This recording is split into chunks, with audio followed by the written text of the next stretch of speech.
suçum nedir? Seni candan sevdiğimi, seni Allah gibi bilip sana ömür verdiğimi, seni Allah gibi bilip sana ömür verdiğimi.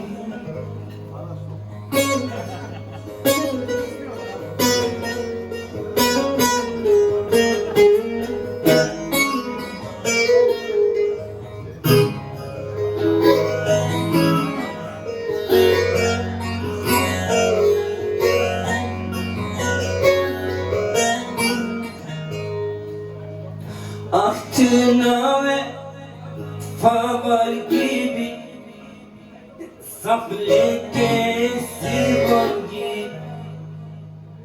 Ahtına ve favar gibi saf lekesi var gibi.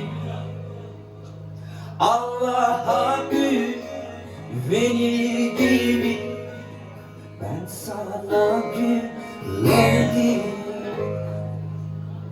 Allah'a güvenir gibi ben sana güvendim.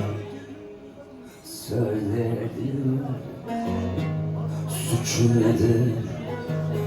Seni candan sevdim. Seni Allah gibi bilip sana ömür verdim.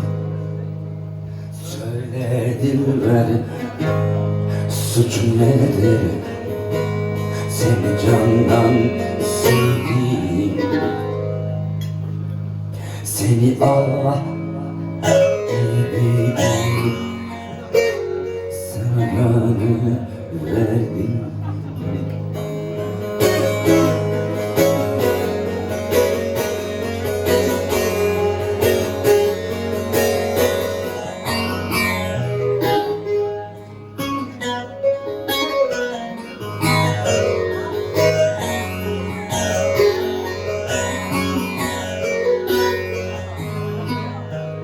Meluliyem düştün dara, ben kaldım garip diyarda.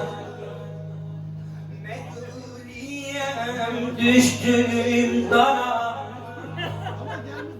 ben kaldım garip diyarda. Sen gibi gonca bu kadar bağlandım. Sen gibi gonca bu kadar bağlandım. Söyle girme suçum nedir? Seni candan sevdim. Seni Allah gibi bilip sana gönül verdim.